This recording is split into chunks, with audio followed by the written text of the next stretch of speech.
Hey there, drone fans. Rick here again from Drone Valley. In today's clip, I'd like to try and help you sort through the confusion about what memory card is right for your quad. Now, honestly, there's a lot of marketing out there and a ton of different terms being thrown around from all the manufacturers. It can get a bit overwhelming.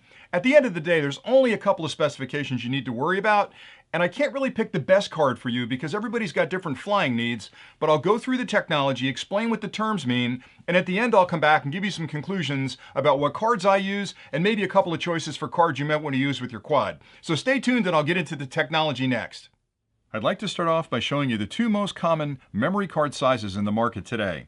Over the years, there's been a wide landscape of evolving standards and styles that have all faded into obscurity to leave the SD or secure digital card as the choice for most manufacturers for expanding storage in their digital devices.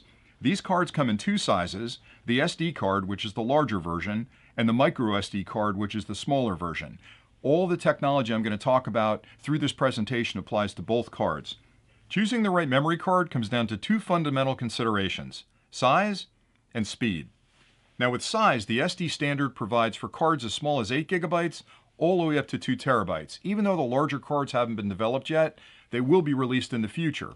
The consideration around size, though, is you have to pick a card that fits your needs because the larger the card is, the more expensive it is. And when you think about what you're recording, putting a larger card into the device you're recording from doesn't make a lot of sense to spend that extra money if you're only going to fill the card up halfway. So my recommendation is to pick something sort of in the middle, a 32 gig or a 64 gig card for most applications because it's the perfect balance of price and functionality. As far as speed goes, you want to try and get the fastest card you can, and I'll explain the differences between those two standards that you see on the screen now in a minute. But speed is important because if you're recording video or you're taking a lot of bursting photos or using it to stream other data into a card, the right speed is super important because you can slow down the application if you get a card that's too slow. Another important term that you should understand about the size of a card is SDHC versus SDXC. And really the difference between them depends on the size of the card. SDHC is the old style cards that covered a 4 gigabyte up to a 32 gigabyte card. And SDXC, which is extended capacity, covers the newer cards that range in size from 64 gigabytes up to 2 terabytes. Now the reason it's important is you want to make sure you check whatever equipment you're going to slide this memory card into to see which standard it adheres to. Most of the modern equipment out there can use either card, but if you're using an older device, it may only be compatible with SDHC, which limits the size of card you can use with that particular device. The key here is to pick the right size card for your needs, and if you've got modern equipment, you can probably use both standards in your device. The speed of the card you're choosing is another important consideration, and it's a little bit confusing because there are two standards out there for classification of speed. The old standard was called Speed Class, and the new standard is called UHS Speed Class. And you can tell the difference if you look closely at the card. Speed Class has got a little C with a number inside of it that talks about how fast the card is.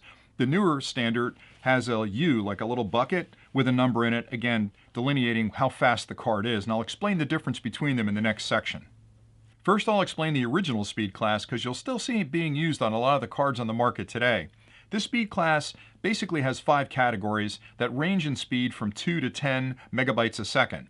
The number you see inside that circle will tell you exactly the minimum speed that you can write to that card. So if you have a 4 in the circle, that'll be 4 megabytes a second. If you have a 10 in there, it's obviously 10 megabytes a second. In this particular case, you want to pick the fastest card you can afford, and typically most of the modern cards are at least a 10.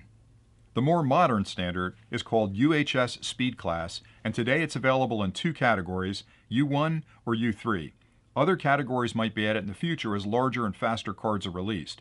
The U1 standard provides for write speeds at a minimum of 10 megabytes up to an undefined top end depending on the device you're using. U3 is the faster of the 2 standards, and it guarantees a minimum write speed of 30 megabytes a second up to a top end of about 90 megabytes per second. Now it's important that you pick the best card for your device, but you always want to try and get the fastest card you can. So when you're comparing 2 cards side by side, look for the little U on the front of the card and try to find one with the 3 in it, because that's going to give you the fastest possible write speeds to that card. So after all the nerdy details I've just discussed, your purchase decision comes down to 2 basic considerations: size and speed. With size, you want to find a card that'll fit your needs without being too large, because they get to be expensive, or too small where you can't store everything you need to store. So somewhere in the middle would be good. My recommendation would be a 16, 32, maybe a 64 gigabyte card.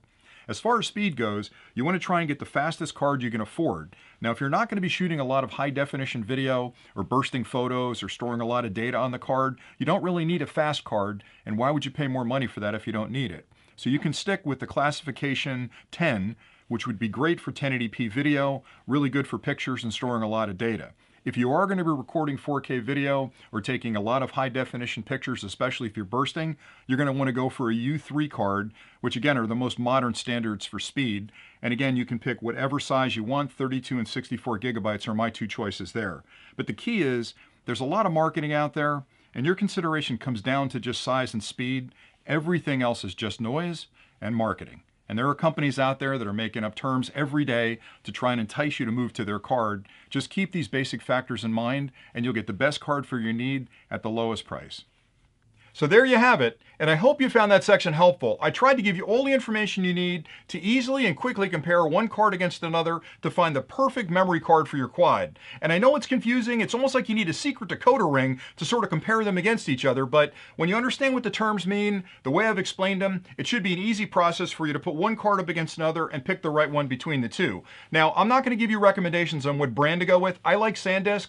Samsung makes a great card. Kingston, AData, there's a lot of companies out there, but at the end of the day, what you're looking for is size and speed. My recommendations, I'd go with a 32 gig or a 64 gig card, and I would look for a U3 card on any manufacturer that I was buying. If you stick to those two basic rules, you're going to be in really good shape. So thanks an awful lot for watching today. I hope you guys are enjoying these clips. I love putting them together. I love investigating this stuff, and when people have questions, I do my best to try and answer those questions in a clip. So stop back soon. We got a lot more content coming. If you haven't subscribed to the channel, please hit that subscribe button down the bottom. That way you'll be notified when we put new clips up. And until next time, happy flying.